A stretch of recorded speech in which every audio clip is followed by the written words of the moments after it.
ఓం శ్రీ గురుభ్యో నమః. ఓం హరి ఓం శ్రీ మహాగణాధిపతయే నమః.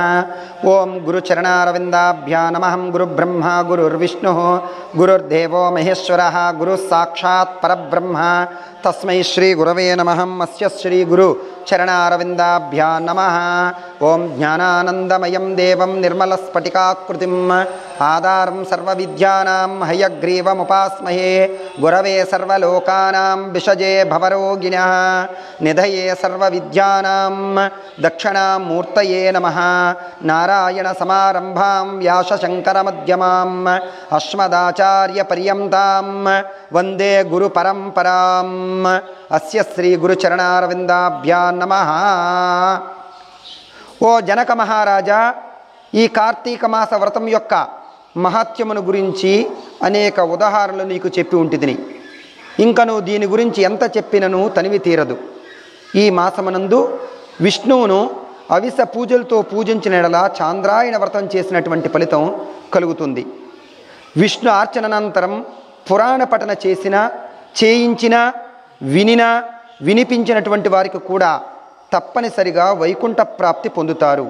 దీనిని గురించి మరొక ఇతిహాసం కలదు, చెప్పుతాను, శ్రద్ధగా వినండి, ఆలకింపుడని వశిష్ఠ మహర్షి ఈ విధంగా చెప్తున్నట్ట. పూర్వమున కళింగ దేశమున మందరుడు అనేటువంటి ఒక విప్రుడు కలడు. అతడు ఇతర ఇళ్లలో వంట పని చేయిస్తూ అక్కడనే భుజించు మధ్య మాంసములు పానీయములు సేవించుచు తక్కువ జాతి వారి సాంగత్యం వలన స్నాన జప దీపారాధనలు ఆచారములన్నీ పాటించక దురాచారపరుడై మెలుగుతూ ఉండెను. అతని భార్య మహాసాధ్వి, గుణవంతురాలు, శాంతిమంతురాలు. భర్త ఎంత దుర్మార్గుడైనను పతియే దైవంగా గావించి విసుగు చెందక సకల ఉపచారములు చేయుచు ప్రతివ్రతా ధర్మమును నిర్వర్తించుచూ ఉండేది. మందరుడు ఇతర ఇళ్లల్లో వంటవాడిగా పనిచేయుచూ ఉన్నను ఇల్లు గడవకపోవడం వలన చిన్న వర్తకం అంటే వ్యాపారం కూడా చేయసాగాడు. ఆఖరికి దానిని కూడా పొట్ట గడవకపోవడం చేత దొంగతనములు చేయుచు దారి కాచి బాటసారులను బాధించి వారి వద్ద ఉన్న ధనమును వస్తువులను అపహరించి జీవించుచూ ఉండేవాడు.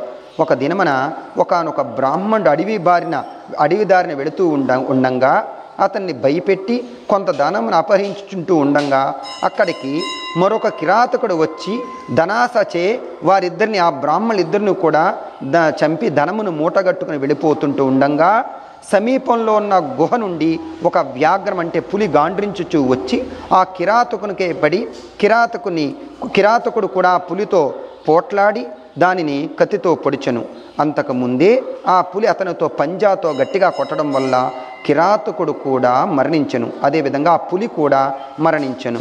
ఈ విధంగా ఒకే కాలంలో కూడా యమలోకమునకు ఈ నలుగురు ఈ వేరు వేరు విధాలుగా హత్య చేయించి చనిపోవడం వలన ఆ నలుగురు కూడా యమలోకమునకు ఎగి అనేక శిక్షలు అనుభవిస్తూ రక్తం కక్కుకుంటూ బాధపడుతూ ఉన్నారు.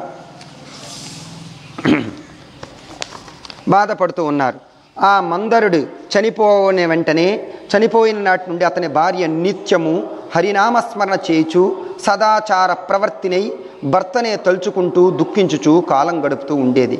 కొన్నాళ్ళయ్యేసరికి ఆమె ఇంటికి ఒక ఋషి పుంగవుడు వచ్చాడు. ఆ వచ్చిన ఋషిని ఆమె ఎంతో గౌరవంగా ఆహ్వానించి అర్ఘ్యపాద్యములతో పూజించి, స్వామి, నేను దీనురాలును, నాకు భర్త కానీ సంతానం కానీ లేరు, నేను సదా హరినామస్మరణ చేయుచు జీవించు ఉన్నదాన్ను, కాన నాకు మోక్షం ఎట్లా ప్రాప్తించును అని బ్రతిమాలిందిట. ఆమె వినయానికి ఆ ఋషి ఆచార విచారానికి ఆ ఋషి సంతసించి, అమ్మ, ఈ దినము కార్తీక పౌర్ణమి, చాలా పవిత్రమైన దినము. ఈ దినమును వృధాగా పాడు చేసుకోవద్దు. ఈ రాత్రి దేవాలయంలో పురాణం చదువుదు. నీవు చమురు తీసుకుని వచ్చేదవు, నేను ప్రమిదిని ఒత్తిని తీసుకురా, నేను నూనె తీసుకువస్తాను అని చెప్పారట.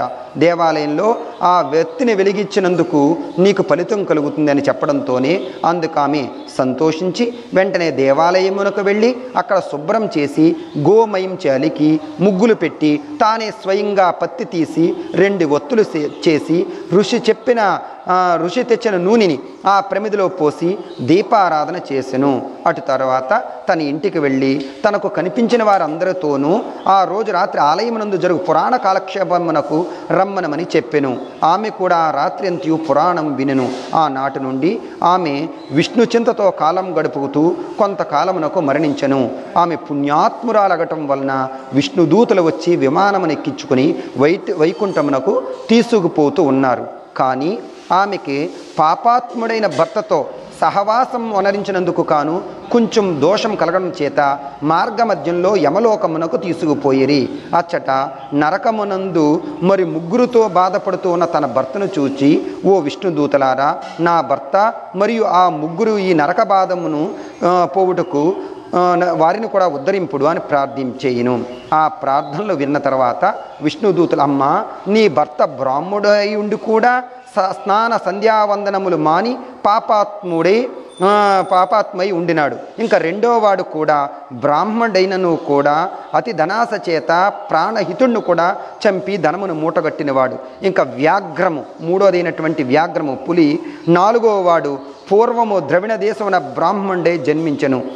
అనేక అత్యాచారములు చేసి 12 రోజున కూడా తైలము రాసుకుని మద్య మాంసములు సేవించినాడు గాన పాపాత్ముడై ఉన్నాడు.